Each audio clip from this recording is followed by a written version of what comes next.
there is a principle called Wu Wei. Wu means none or not, no, negation. Wei has a combination of meanings. It can mean action, making, but the best translation I have found for it is forcing. And so Wu Wei is the principle of not forcing in anything that you do. Now we know when we watch any performance of an artist, be it a dancer or an actor or a musician, we know immediately when the performance is forced. And we say it doesn't ring true, it's too artificial, it doesn't seem to be natural. Many people who study the Taoist doctrines think that Wu Wei means do nothing, in the sense of laissez-faire, be lazy, always be passive. It doesn't mean that. There is a time for action. When you study judo, you use muscle only at the right moment. When your opponent is hopelessly overextended and off balance, and you add a little muscle to it and you throw him across the room. But only then. You never use muscle at the wrong moment. For as Shakespeare knew perfectly well, there is a tide in the affairs of men which, taken at its flood, leads on to fortune. And so Wu Wei is based on knowledge of the tide, the drift of things. Get with it. Wu Wei is the art of sailing rather than the art of rowing. So, one of the most famous sayings in the Lao Tzu book is superior virtue has no intention to be virtuous, and thus is virtue. Inferior virtue cannot let go of virtuosity, and thus is not virtue. So one could also say, the real Wu Wei is not intentionally Wu Wei, and so is Wu Wei.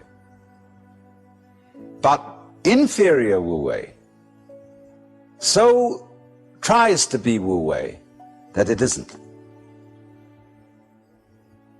In other words, this is saying Wu Wei is not a matter of cultivated passivity or even of cultivated spontaneity, because there are people who think that they are released, that they have realized that they are the Tao, as all of us in fact are, or that you are, to put it into Vedanta terms, every one of us is the Brahman, the eternal self of the universe, beyond all description or classification or thought. And say, okay, baby, I'm that. Now I'm going to have a ball. Well, what kind of a ball do they have? Well, what they do is they look up the rules on which society runs and do the opposite. Well, that's still running by the rules of society. And it's the mirror image in reverse. That's not spontaneity. You have to be able to realize that you don't know what you really want to do until you are very quiet. And it tells you. See, we are in heaven now because the earth is a spaceship and heaven is space. What is called in Chinese Gung, Japanese Gu, the void. That's what is important. Most of us don't know this. Space. It comes down to space always. Space, which nobody can define, nobody can imagine, appears to be nothing, is the foundation of the universe. But you have to become again as a child to see that. Now you go back to your childhood. What were the fascinating things? What's out there? What's beyond the stars? How long does it go on? And Mama said, It goes on always and always and always.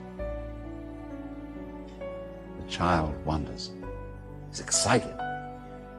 That this is something that never ends. Then the child asks about time. How long ago is long ago?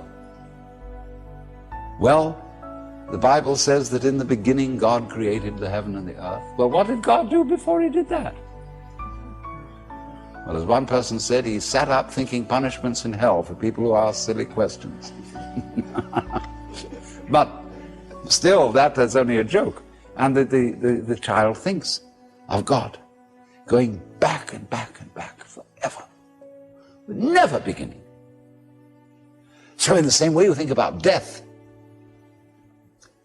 Go to sleep and never wake up. Never. Why, it would be as if you never had existed. Not only you, but everything else.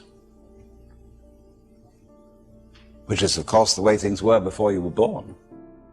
You know, how about waking up after having never gone to sleep? That's quite a thought. There's something fishy about it all.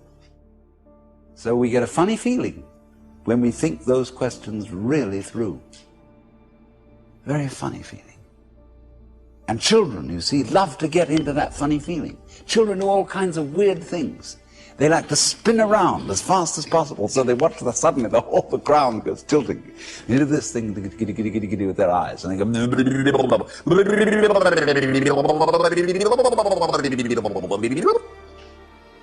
And they make faces and test out their bodies in all sorts of funny ways.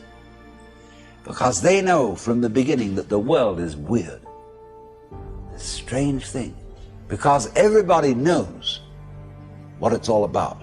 Only they won't admit it. Being brought up is being taught not to admit it. But you know very well what's going on. But in order to find out once more as an adult, you have to become again as a child. So what does that involve? It means, ladies and gentlemen, would you please check your ideas and opinions at the door? First of all your philosophical and religious views, all your logic, because I say check it at the door advisedly, because you can pick it up again when you go out if you feel unsafe without it. I'm not trying to argue you out of your opinions and views. I'm merely suggesting that for the sake of an experiment, you temporarily suspend them and view what is as if you didn't even know how to talk. Red is not red, blue is not blue. Hard is not hard, soft is not soft. Male is not male, female is not female. There is just this jazz. It will not be possible to compel yourselves into this way of looking at things, because what Buddhists call habit energy is going on. And as I talk to you, you will find yourselves thinking in a compulsive and habitual way, this is red, this is green, this is something, this is nothing, this is solid, this is space. All right, but treat those thoughts that are going on in your head in exactly the same way as if they were... See? That's all they are. Like shapes in the spray as the sea breaks on the rocks. Now, please don't get agitated that this is an anti-intellectual point of view, that this is undermining the value of logic and reason and so on. That we'll bring all that back later when we need it. But just for the time being, let's simplify. Close your eyes. Listen. What do you really and truly, honestly hear?